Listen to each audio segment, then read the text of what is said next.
One more little piece of housekeeping on my part. I actually do training in a number of different places. If you would like me to notify you when I or my colleagues are doing training in the state of Illinois, what I'm going to do, this is separate to Sherry's information. Here is a sign-in sheet that you can put your name and contact information on it, and this will be for some things that I do coming back. If you want to know about them, fill it out. If you don't, feel free to just pass it along. Makes no difference to me. Okay. We've been talking about functional behavior assessment, and I've been sneaking in some behavior support planning things as we go along, but now we're going to formally go over to developing a behavior support plan based on the information that you've collected. Why would we base our behavior support plan on the information we collected? I mean, it sounds sort of silly, doesn't it? I will tell you that most behavior support plans are actually, you could eliminate the functional assessment and you get you get a plan out the other end, not the same plan. Developing the plan, I want to say this one more time, using your assessment information to develop your behavior support plan is the best way to ensure that your plan is functionally based. Because if it's not, the chances of making the behavior better is what percent? 50%. The chance of making it worse is what percent? I want you to think about that. We've been writing plans that are well-intentioned for many years in education. And they're our best shot at it, but they haven't been the best shot we can do until we look at the function of the behavior. So let's dive into behavior support planning. I'm going to come back and say again, the behavior support plan, the BSP, is developed on the same process that the FBA has done. It needs to be team-based. What are the three groups or three areas of expertise you need in your behavior support plan team? An administrator for resources, an expert on the student, and an expert on the process, behavior analysis, behavior support, FBA, something in that line. And if you want to look this up, Leah Benazzi, Roland Good, and Rob Horner did the research there. Okay. Remember this piece? Effective environments make problem behavior irrelevant, inefficient, and ineffective. As we start developing our behavior support plan, this is our goal. I want you to look in your packet. Towards the end are 2 pages that look very similar. And they will say Behavioral Event Worksheet. It's on a landscape view, so it's horizontal. You will see one that says Behavioral Event Worksheet at the top, and if you turn to the next page, it says Behavioral Intervention Worksheet. Do you see this? Okay. When we look at this, the work that we've already done in the functional behavior assessment can get plugged into this form. By the way, I'm not hung up on forms. I really don't care at all what form you use. Forms can make your job easier in some cases or more difficult in others. But if you go through the process, you collect all the pieces of information, and you go through the process of developing a good behavior support plan, there's a lot of different forms different people use. If these forms that I give you are useful and they're, in line with the things that you're required to do, that's great, and if not, that's fine too. I want you to get the concepts though. So you can take this format and plug your information in here. You can plug in your target behavior of concern. You can plug in your consequences, your antecedents, and your setting events. Down below here, it gives you some examples. This is a nice tool to give to people in schools that don't work with this a lot, because you can give it to them and you can talk them through it, and they can see examples of setting events, antecedents, and consequences. Yes? So are the consequences on this what happened immediately after, or are the consequences on their function? Because it's under example, it looks like functions. Like when we're doing SBA, doing whatever part of activity, does that the effect? Yes, absolutely. That's a good question. You can put in there students sent to the office. You can put those kind of things in. That's fine. And what you're going to see is pretty quickly people are going to start talking in these terms. Yep. Okay. Now what we want to do is to take the information that we have here and link it to behavior support planning. I want us to get away from the idea that everything we do is wait till the behavior occurs and consequence that behavior either positively or negatively. That's not the most effective plan. What we're backing up to doing is saying we can back all the way up to setting events. So when we think about setting events, we can talk about making things irrelevant. If we're going to make problem behaviors irrelevant, what we need to do, remember we were talking about they do this to obtain something or avoid something? What we're going to do is remove the aversive events that require them needing to escape or wanting to escape. Let's go back. Setting events. We can talk about this in terms of they have a bad bus ride before they get to school and they come in wound up and angry, frustrated. If we can remove the harassment on the bus, if we can make the environment on the bus feel safer and calmer to that student, there's never any need to worry about the behavior or the consequences. You see how this works? So we're trying to prevent, and this goes back to the earliest point. If we know that no food is something that starts things off, I mean, this is free and reduced lunch. This is where this came from, right? It's a preventive intervention. Let's start back here. As you look at this piece, we can make problem behaviors irrelevant by removing the aversives or giving access to positive events. Okay. When we're talking about making them irrelevant, we're focused on setting events and the immediate antecedents. When we look at problem behaviors becoming inefficient, we're talking about making sure that the target behavior isn't the easiest or best, most efficient way to achieve the outcome.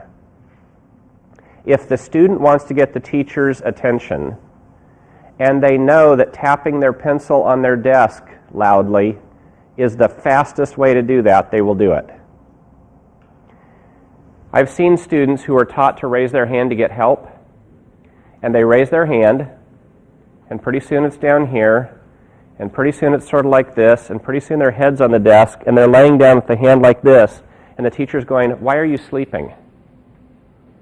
They were really trying to get help. Why wouldn't I tap my pencil? It's the fastest way to get the teacher's attention. It is an efficient method of getting what I want.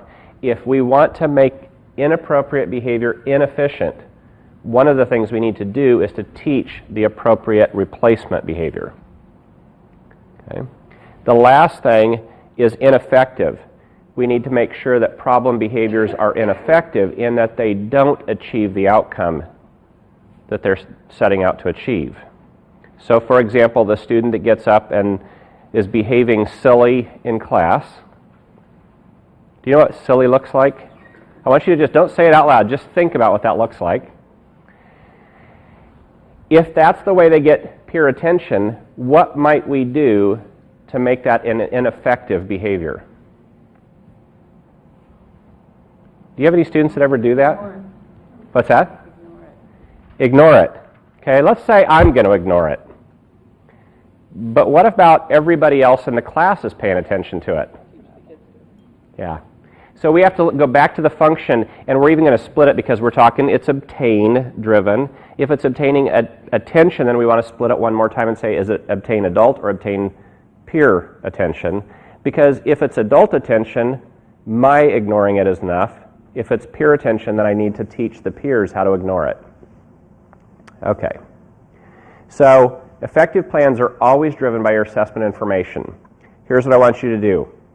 I want you to take your functional assessment checklist. I want you to take the information you've collected, scribble it in here on the event worksheet, And then what we're going to start doing is we're going to start working on building behavioral interventions from that. So give me just one more minute here.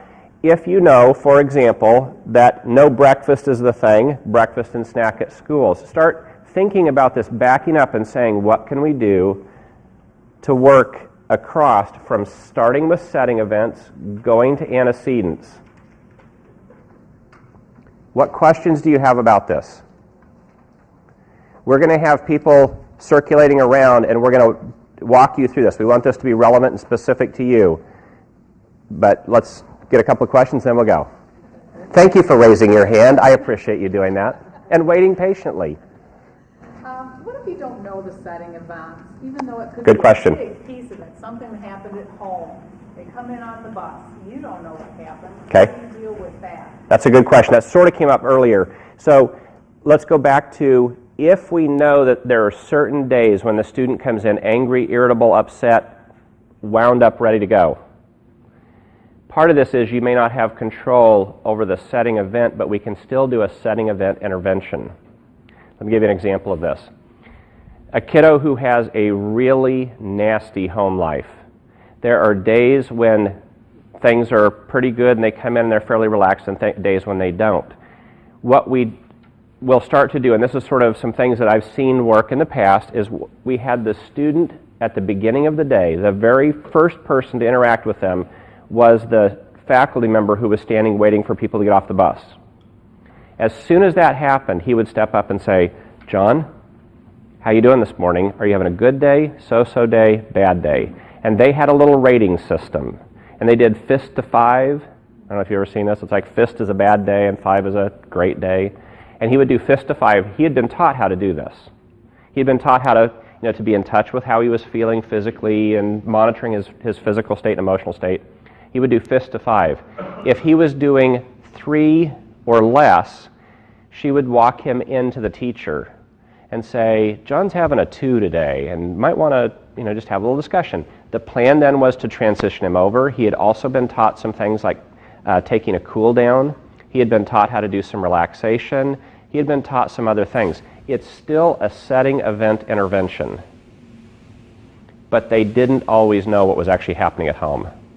Now, occasionally later on, as they got probably a little bit better rapport with him, he started opening up a little bit about some things that were happening. But the problem he'd had previous to that was he would come in angry and upset, and they would go, today's going to be a bad day, and they would start, gearing up for a fight. He would sense that, and both of them would start, the adults and the kiddo would start escalating together. So you can still create some setting event interventions. The other thing to do is being able, with students who come in, who it may not be aggression, they come in sleepy, is to be able to ask a couple of quick questions. Have you had breakfast? Have you had enough sleep? What time were you playing Nintendo or Wii till? Some of those questions just really quickly. And if you know your kids who are at risk for violent and aggressive behavior, having a little quick mental checklist to run through.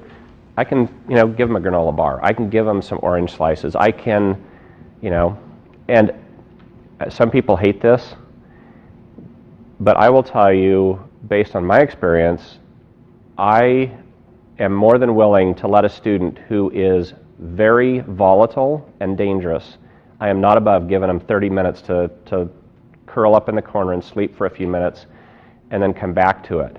Now what we can start doing is backing up and saying, how often is this happening? Can I reinforce when they have a full night's sleep and they're going to bed earlier? And I can set up some of those plans. But remember, the most immediate thing is safety, everybody's safety. And if you've got a kid who's volatile, aggressive, you do what it takes to keep them safe. And I'm glad they're in school. I would never want to do something to a student that persuades them it's better not to be in school than to be there. So does that kind of... Other thoughts, comments, questions about this process? Would you like to do a couple of them as a group first? Okay. So somebody call out a setting event that's on your facts or in your summary. What are some of the setting event issues that you have? What's that? Coming to school. Coming to school. Probably not. School environment. That's probably not a setting event. And, well, that's the question. Then what would be? You may not know any setting events. You may have students that what you see is the task or the setting, the situation that they're in at the moment. Because my guess is if you brought that student to school on a weekend and the parent was just driving by and said, let's stop, I need to run in and grab something, the student's not going to blow up. Is that true? I mean, you get It's not an aggressive thing, it's an off-task thing. So it's a daily thing, so it's not like... So you can't be off task if there's no task, right? Okay. So if he's at school and off task, it implies that there's a task. Okay. So it's not school. So I had that as a predictor, though, like given a task. Yes. Or lecture, or That's exactly what I'm saying. You're absolutely right. So A then task how do you- is an antecedent. You may not know any setting events. So big fat question mark. Yeah. If you got it, you got it, and if you don't, that's fine too. Yeah, don't get hung up on whether or not you have a setting event. If you know a setting event, include it. If you don't, What if you have a setting event you can't control? For example, I have a student who is bipolar, medications. It's not that he doesn't always choose to take them, it's also that mom doesn't have the money to go get them, or she Right. wants to get them, so no medication. so what do you do? The question is, what do you do if you don't have control over, for example, a student having their medications, they don't have the money, mom may not prioritize it. This isn't an easy one. Recognizing that the kids in the red zone hopefully are receiving wraparound services. There are some things that you might have a discussion with their case manager, social worker for another agency, some of those things. But if you don't have control, you don't have control. You know, God grant me the serenity to accept the things I cannot change. Yeah, so there are things that we don't have control over. We acknowledge that. What are some other setting events that you listed? The bus ride, when kids don't get along, Okay. Okay. So there's a couple of things I would look at. Number one is I would probably go talk to the bus driver and say, you have the toughest job in the world, and this is my belief. A bus driver is the only teacher who is asked to continuously put his or her back to the class, right? Not a position I'd want to be in. So talk to the bus driver, say, look, I know you have a tough situation here, but we've got this kiddo, and I'm trying to figure out what's going on with him.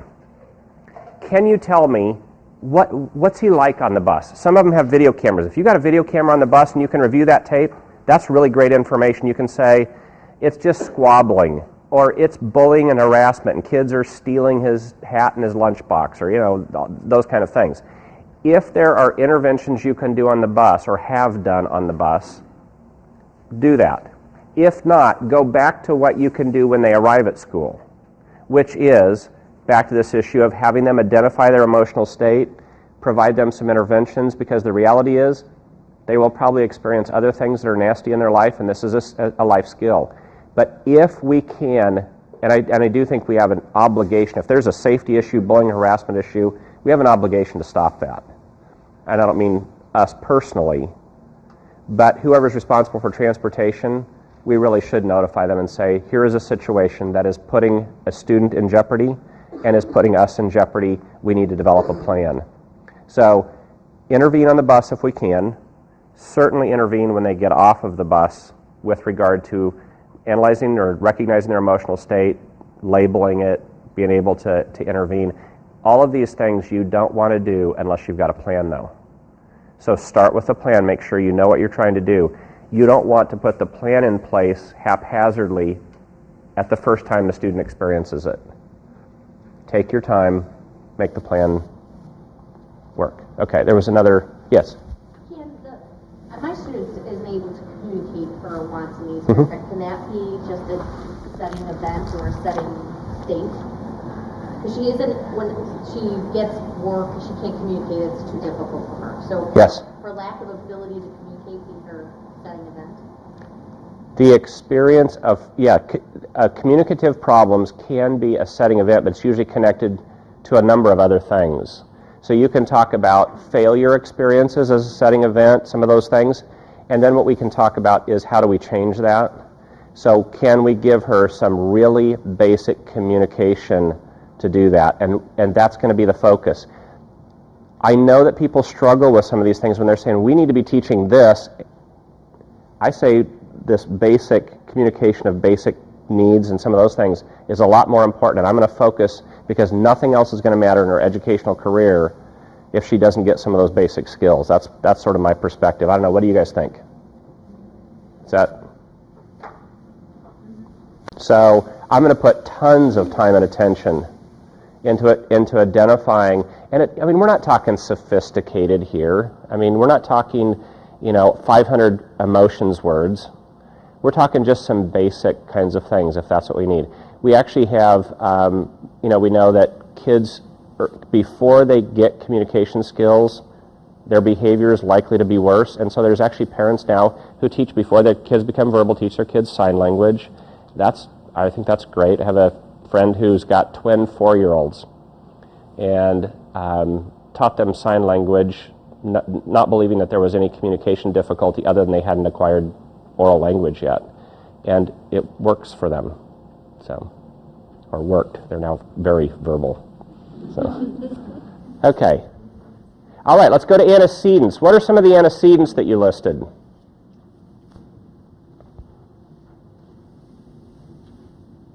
Transitioning to a mainstream class. Transitioning. Now you're talking the actual getting up and going to the mainstream class. Yeah, getting into class and adjusting to the new class.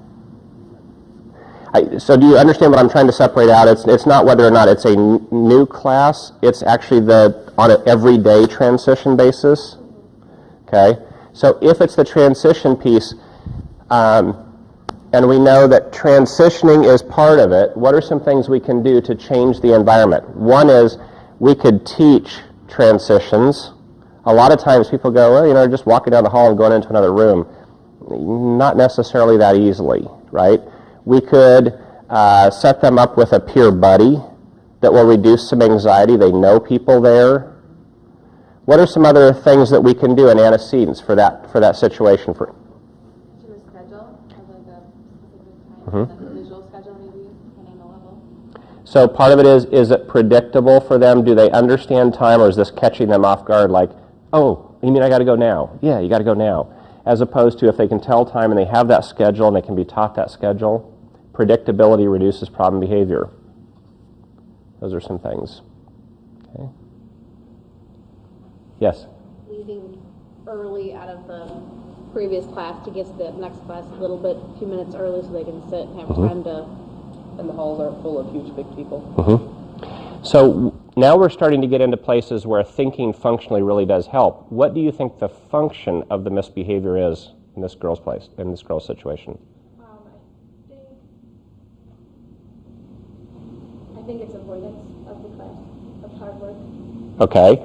So we've talked about it's avoiding, something's happening with avoiding. My guess is if it's being maintained, it's because she's able to avoid through her behavior. Is she getting out of the class through her behavior? Not as frequently anymore. Okay, so there are things you're doing to support her staying in there. The question would be, to some extent, is what is it about the class she's avoiding? Is it that she's walking down the hall now with, 300, 700, 1,500, depending on the school size, right? How many other kids? Is it the fact that she's now out of a small cocooned environment into a larger, more chaotic environment? And as we figure out what some of those things might be, we've already talked a little bit about what the antecedents are, but I would nail it down a little bit more than probably, if I could, than just a mainstream class. I would want to know, does size of class matter? Does knowing other kids in the class matter? Does the specific task matter? Does it matter if it's language arts, right? And she's now talking about writing sentences and writing thoughts as opposed to, is it math or is it PE? All those things are maybe relevant. Steve and I were talking about the issue of, communication in writing is a lot harder for your kiddos, right? Because the structure, the grammatical structure and all that is more difficult. If I know that's the place where she's struggling, that may be the only class that she goes out to, then we know something that's unique. So we want to start narrowing it down more from general ed class to try to narrow it down into something specific, if you can. Okay. I think sometimes the whole communication piece is very deep with the students that we work with, and it could be the style of the teacher, it could be the vocabulary level, it could be the rate, and all of that might be related to feelings of failure or frustration. Okay, so here's the thing to think about. we can't get into the specifics of it, but what we can look at is if we know that this person, when this person is the teacher, the kiddo struggles, now we have something we can work with, as opposed to the content area, as opposed to the social environment, as opposed to the physical environment. We need to narrow that down in our data assessment process and data collection. Does that make sense? And like I said, I'm no expert in the issue of hearing impairments and deaf. That's not my area of expertise. What I can tell you is the process that you have to think through when you go through this. The more you can narrow it down, the better your interventions will be when you get to this point here. Okay? So we actually talked about a little bit about antecedent, but we also talked about behavior interventions, which could be things like teaching the behavior, teaching how to do it appropriately. I will tell you, across the board, and I was working at the School for the Blind in Oregon for 2 or 3 years, and the thing that I think we often miss is this issue of if they don't do it, teach it. Teach it and reteach it and reteach it, because we assume that if we've showed them how to do that, they'll know. And it's different to tell them than to get them to do it. So, tell them, show them, do it with them, the model, lead, and test format, teach and reteach, and make sure that what you're teaching and what they're practicing is the right way, the way you really want it to be done. So if you've got kids who are misbehaving, the other piece is when kids need a break from the task, if they're trying to escape, getting them to escape in a functional and appropriate way is important. So I would rather have a student say, I don't want to go to class, I can't go to class, don't make me go to class, I need a break, as opposed to blowing up, trashing the classroom, etc., because that's the most efficient and effective way to do it. So if we can teach an appropriate replacement of the behavior, that's ideal. Now, I'm not saying that that's where we stop, because simply saying I want out of class, she's going to go, cool. I'll just, at the beginning of every day, I'll just say I want out of class, and I'm going to say, outstanding, thank you for telling me that. I really appreciate that, and I'm going to reward and acknowledge that. That's an improvement, but it's not the ultimate step. Now what I start saying is, yeah, now you're saying it, but let's pay attention to when you can get into class. What would help? Now I start paying attention to getting into class, spending a little bit more time, requesting time out of class a little bit less frequently, and we're shaping that behavior from what we don't want into a little bit of what we want into closer and closer and closer approximations until we get to where we want to go. Make sense? Okay. After we've done all these things, then we can go into consequence interventions. At that point, we talk about not rewarding misbehavior. At that point, we can talk about the cost or punishment of a small punishment of a misbehavior. We can talk about acknowledging and quickly paying attention to the behavior we want. But don't do that until we've talked about these three first. What are some of the consequences that you've listed in your facts? What happens after some of the behaviors that you think maintains it? Attention? Peer attention, okay. Removal from the situation, okay. What is it? Task reduction, which is a type of escape. So if we know that they're looking for task reduction and it's escape motivated, it's really important to make sure that it is functionally related to our plan. They're able to escape more appropriately, and then they're able to do the work. We want to start making sure that they have less reason to escape and move them towards completion of the task. The ultimate goal is that they complete the full task independently, right? But we start with them escaping appropriately and moving closer and closer. How many of you are familiar with the term shaping by successive approximations? Is that a term you're familiar with? So, we talked about, did I show you the dog dancing video? You ever seen this?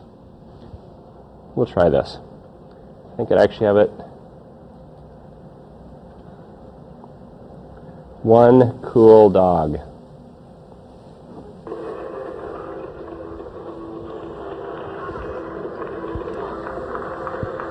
Is that coming through the mic? Just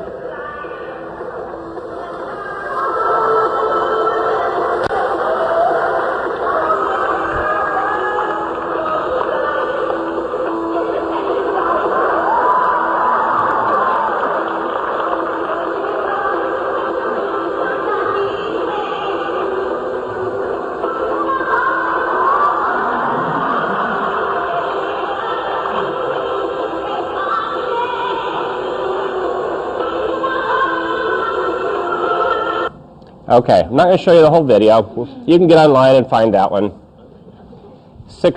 Shaping through successive approximations. If she can get the dog to stand beside her, she can now reward him for standing beside her. Then what she does is reward the dog for staying beside her when she changes positions. Now she can start moving and turning and doing whatever she wants, and the dog's reinforced for staying beside her. She started with just getting him to probably stand or sit beside. Shaping through successive approximations, getting closer and closer to what we want. We want to do this with students as well. If a student doesn't follow directions, start by giving recognition and reward for just paying attention to you when you give the direction. Thank you for looking at me. Thank you for paying attention is the start of getting them to take the next step, which is to do a small piece of what you want. As you move on, you reinforce and recognize each step as you go there. That's one of the things we're going to do with our consequence interventions. Okay, yes? When you're talking about working with older students, high school level, who are soon going to be leaving your setting, one of the things I worry about is whether or not the student's self-awareness that they're making better choices, more positive choices, and that will ultimately work better for them in life. Mm-hmm. It's sometimes a struggle because you don't always have students there at that point yet, but they're exiting out of your setting or getting close to it. Yes. I just struggle with wanting to try to put that into place, but you may not be there yet. But it's always very much in my mind that's something they need, is to kind of buy into that this is working. You know, the whole, how's it working for you? Yes. It's working for me a lot better. Some students can get to that point as they get older, but other students, it seems like you... Yeah. I believe that probably one of the most important things that we can teach kids in education is cause and effect relationships. If you work hard, you get better outcomes. If you make these kinds of choices, you have better life events, better relationships, etc. I think we can start teaching that to kids very early. You're right, self-awareness matters. We can help kids grow in their self-awareness, and there's nothing that completely solves that issue. Some kids will leave with it and some kids won't. I just think it's more likely that they will leave with it if it's explicitly taught and generalized to other settings. So you have to teach transfer and generalization, right? So we can say, we've got this kid doing really well at school, but I take him out in the community, take him to the library, take him to the store, and all of a sudden their behavior, tanks. That's an example of how we need to change our programming to teach generalization, transfer and generalization of skills to other areas. Okay, what I'd like you to do is to take your facts, put the information in the event worksheet, and then let's start building the interventions up. We've got Raven and Steve and Daniel and Sherry here, and so we'll pair up with you and start coaching and helping, and you let us know what you need. Okay?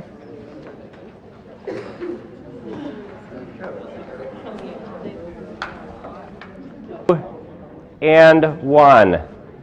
I want to interrupt you for just a moment on a couple of issues that have come up.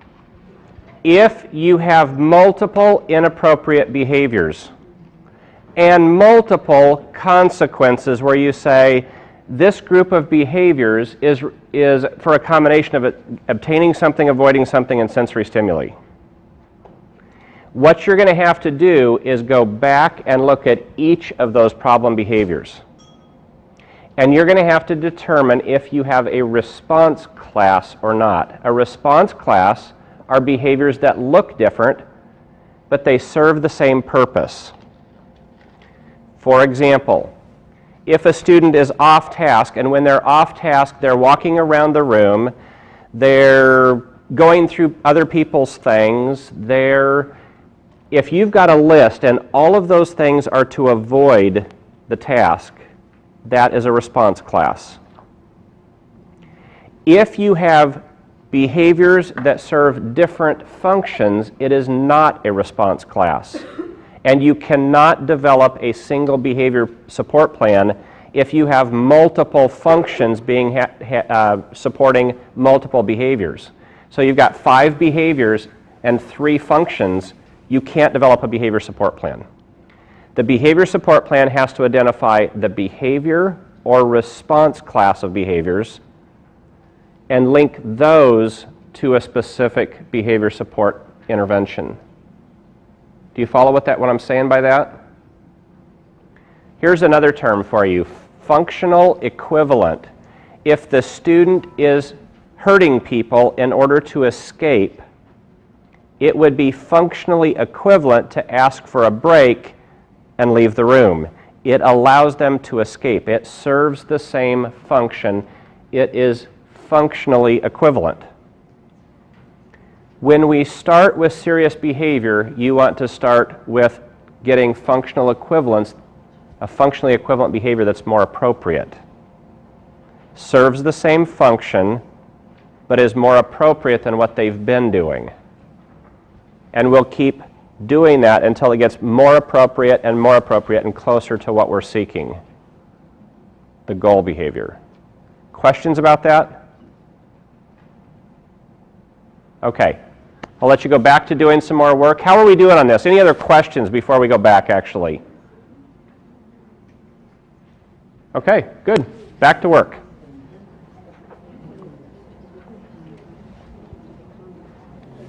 Four, 3, 2, 1. May I have your attention, please?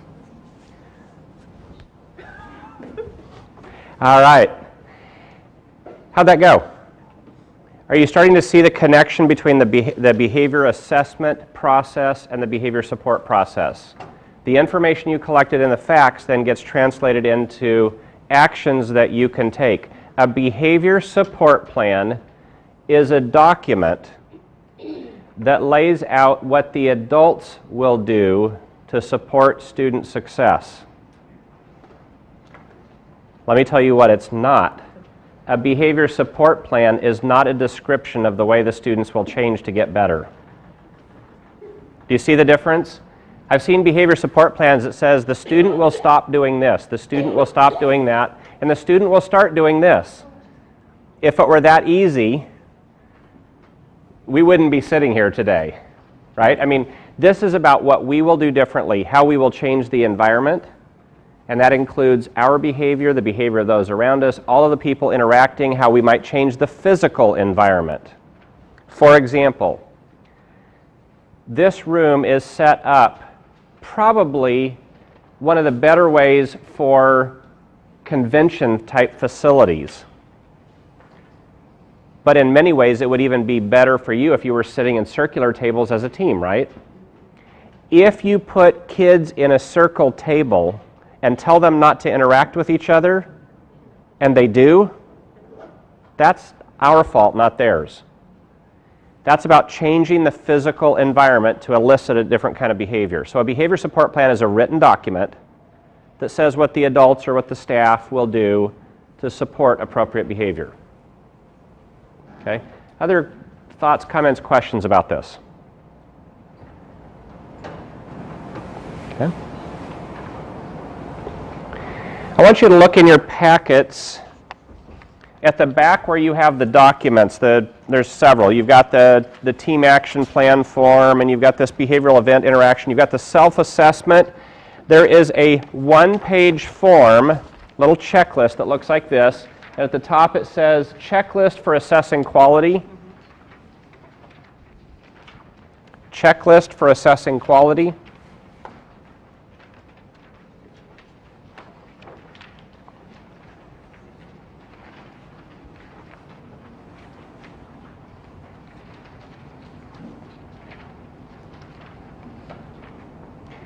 I'm not going to spend a lot of time going through this right now, but I think it is important when you're developing your behavior support plan, these are the items that research has shown need to be considered, taken into account, part of the behavior support planning process. What I'd like you to do is to take about 2 minutes with your group or team. Look through it real quickly. Have somebody sort of talk through it, read through it real quickly, 2 minutes. Don't get hung up on any one of them very long, so you can just familiarize yourself with the questions. 2 minutes right now to go through the checklist for assessing quality.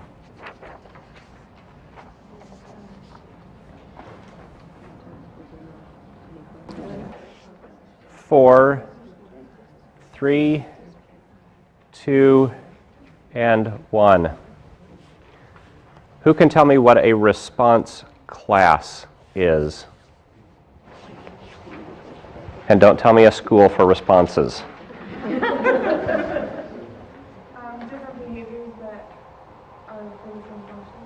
Different behaviors that serve the same function. They look different, they sound different, but they achieve the same function. Excellent. Who can tell me what functional equivalence means? Finding a replacement behavior that serves the same function. Finding a replacement behavior that serves the same function. I can hit someone to get out of class to escape the task, or if it's great, I can raise my hand and be allowed to leave. Those are functionally equivalent. Okay, good. All right, we're going to talk about some implementation issues with regard to your behavior support plan. We want to create a behavior support plan that works. What does that mean? I think there's 2 pieces when we say it works. One is we want to ensure high fidelity. High fidelity. You ever see the record album? Who was it that had the dog and he's listening? RCA Victor. Okay, yeah. And a dog listening to a record player. The big old gramophone with the big tube. And he's listening to his master's voice. That used to be the sign, his master's voice. High fidelity means it sounds just like his master's voice. Fidelity in implementation of a behavior support plan is the degree to which what we do is what we said we would do. Or to say it another way, is the degree to which the plan is implemented the way we intended it to be or wrote it to be. Are we doing what we said we'd do? You can write a brilliant behavior support plan, technically excellent, perfect plan. And if it gets filed in the drawer and is never used, it is completely useless. Fidelity is the degree to which we take the document and make those things happen in a student's program. That is one way that the behavior support plan works. If it prompts us to do it, that's a good thing. Number 2 is we want to increase the likelihood of student success. Most behavior support plans that are very effective are not huge, long documents. They're pretty basic. They cut right to the chase. They say this is why it's happening and this is what we need to do. Who does what by when is some of the critical pieces. So, the things we know in behavior support plan development is that it needs to be conducted by a complete team. Expert on behavior, or FBA, behavior support planning, expert in the student, and somebody who has access to the resources. The intervention must be linked to the summary statement. When you're done with your behavior support plan, I want you to take your behavior support plan, set it right beside your summary statement, and say, can I see the link from the summary statement to the support plan? When it says, I think he's doing it to avoid the task, are you doing something that's functionally linked in your behavior support plan? I know that we all have ideas of things we can do, but make sure that we're linking the assessment information to the support planning. The plan includes who does what, when, and where. We often have the what, the when, and the who part is sometimes gets missed. Make sure that we have assigned duties. And another piece that is critical is to make sure that the implementers, the people who are actually going to carry out the plan, are supportive of the plan.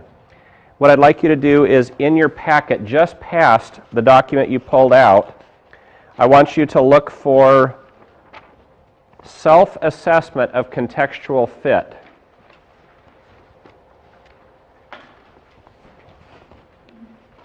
Self-assessment of contextual fit. I want to just go through the basic headers here, but what you're going to do is, after you have your behavior support plan written, developed, ready to put into play, talk to the people who are being asked to do the behaviors. And what you're going to want to look and see is the plan consistent with the values of your implementers? For example, if you have somebody who believes in punishment, believes in it strongly, and your plan doesn't have aversive consequences, you may have somebody go, I think this is stupid, I'm not doing it. Because this kid's a brat, and we need to punish that behavior. And I'm not using behavior or language that I've made up here. I've heard teachers say this. They're done with this kid. I usually hear that at middle school and high school level, right? I mean, for those of you who serve middle and high school level kids, you ever heard teachers say, you know what, they just need to be punished. When I was a kid, those discussions. On the other side of it, you can have people say, I don't think we should be punishing that way. So back in the state hospital system when things were pretty bad, 1986 or something, I was working depopulating the state hospital kiddos, and what was happening was they were using a system called SIBIS, the Self-Injurious Behavior Intervention System. They would hook these little shock systems up to kids, and whenever they were misbehaving, they would shock them. This is like, the dog collars that you can shock when they go out of. This was a system that was inconsistent with my values. If you had asked me to implement this program, I probably wouldn't have done it. Why? Because of values. Another piece is the skills of the implementers. Make sure that the people you're asking to do the intervention have the skills to do it. They're comfortable and confident that they can do what you're asking them to do. Make sure that you have the resources to do this. So, we were talking about a kiddo that's 2 kiddos with 1 adult. Well, what if you could put 2 adults with those 2 kids? You could do some other things. That's a resource issue. This is a reason why you have to have an administrator in the room when you're doing this, is because the administrator can say, not an option. Or absolutely, I can shift somebody from here or there, figure that piece out. Consistent with the administrative structure. Is this consistent with policies? Is this consistent with the way the school operates, what the administrator wants? This is also important. Plan is perceived as likely to be effective. This kind of goes back to, somebody was mentioning earlier today the piece of, I just want you to fix this kid. And I don't need to do any assessment. I just need them fixed. I don't even want to do anything different. I just want them fixed. For whatever reason, if we don't think that it's going to be effective, we're unlikely to do the plan. So we have to talk about what the connection is. We may need to do some explanation. It's the reason why we want everybody to be involved in the data collection, the assessment procedures, because they're going to get the connection, hopefully, between the assessment and the support plan if they've been involved in that process.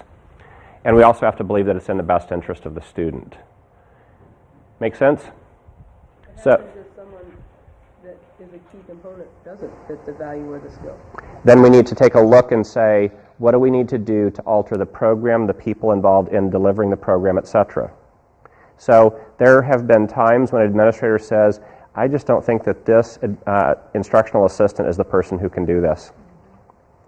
And as a result of that, they shift some people around, or they can come back and have those discussions about why. What is it about that bothers you? I'm just thinking, like, if it's a mainstream teacher who's says no, and the whole philosophy of the kid was escape from the mainstream teacher. If you have a plan that you've written that is perceived as going to be ineffective and the teacher's not willing to do it, you don't have a plan. It's a great document, but it's not really a plan.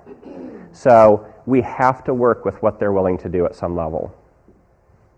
Now, if you get people who are yelling at kids and doing some of those things, that's the reason why we have an administrator involved in the process.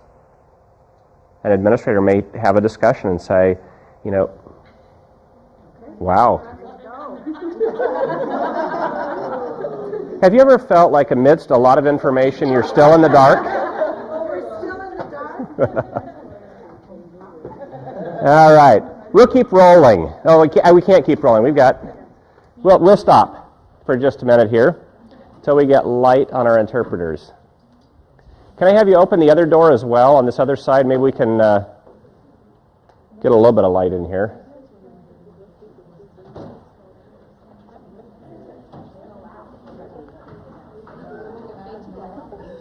Well, the lights are on in the hallway. That's a good sign. They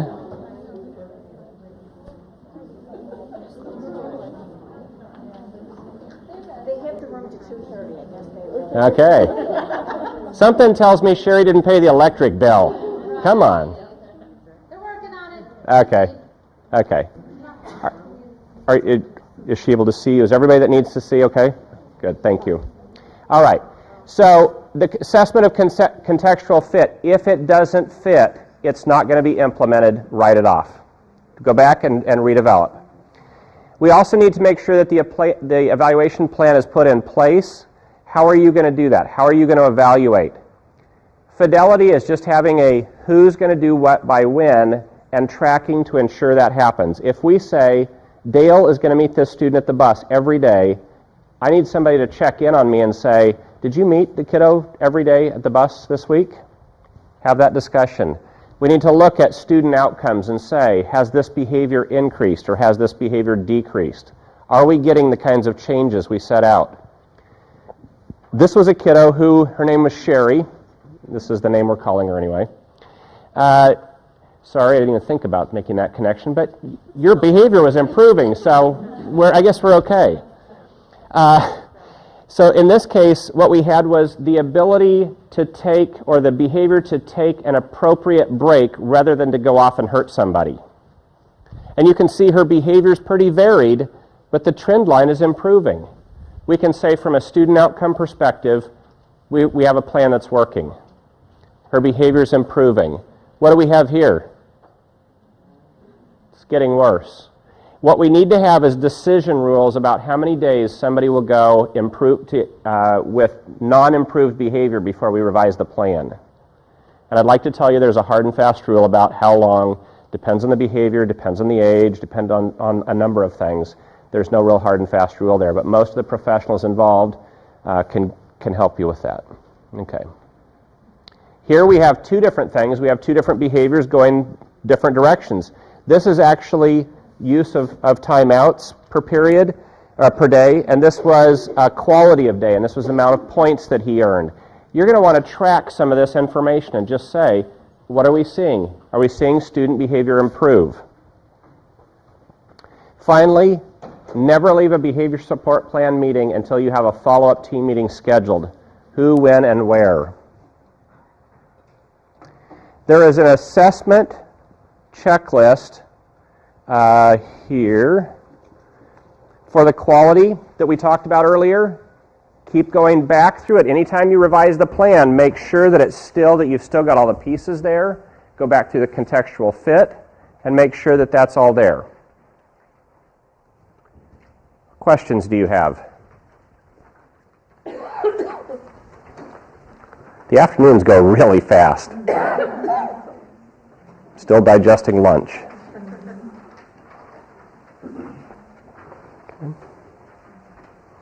We know that if you go into a training that has just theory and discussion, it changes knowledge a bit, skill a little bit, and that practices in the classroom not at all.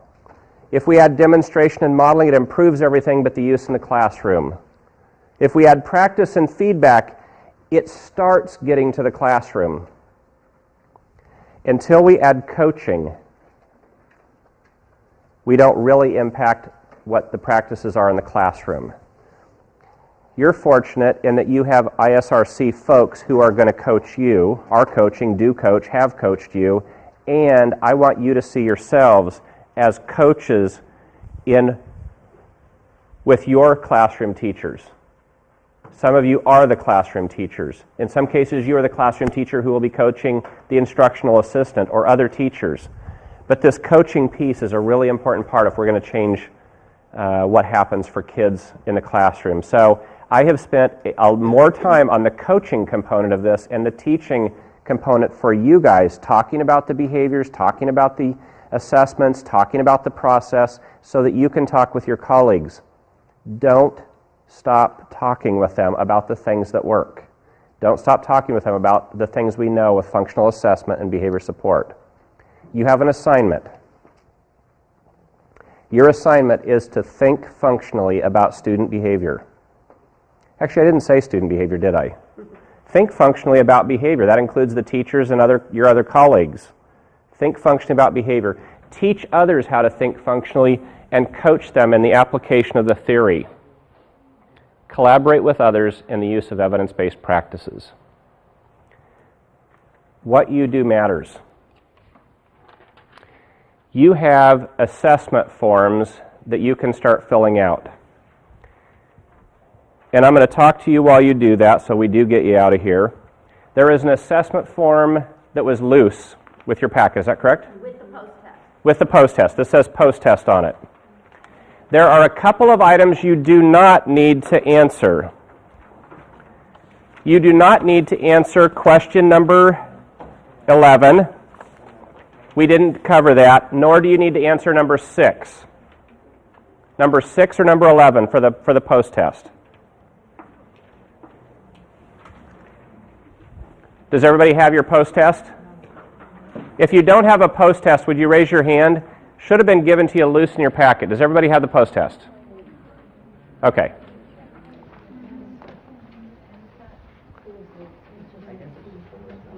If you don't have one, just raise your hand. We've got some extras, I think. So, okay. While you're doing that, I want you to ponder this for just a second. I want you to know that I appreciate what you do. When we talk about kids in the green zone, what you do matters. Your interactions with them matter. What you do with them in terms of the use of the techniques and skills and strategies that you've learned matters. But when we're talking about at-risk kids, quality of life matters in what you do. You improve the quality of life for students in the at-risk category. For our kids who are high risk, it's a matter of life and death. Kids who are in the highest risk category actually have a shorter life expectancy. What you do matters. Every day you do the hard work that makes kids' lives better. I know that most times kids don't tell you that, don't say thank you for that, and many times parents don't say thank you for that. And our culture certainly doesn't acknowledge you and recognize you and appreciate the way you should. They should. But I want to tell you on behalf of those kids and those families and the culture, it does matter. What you do matters, and I appreciate what you do. Thank you for doing it day in and day out. And I really hope that this has been helpful to you. And reach out to the ISRC staff. You're also welcome to email me. If you do, put something like Hi Dale in the subject line. Oftentimes I get stuff spammed out, and I get literally a box full of that stuff. So something that identifies it as a professional contact, I guess. Thank you for what you do. Appreciate it. We're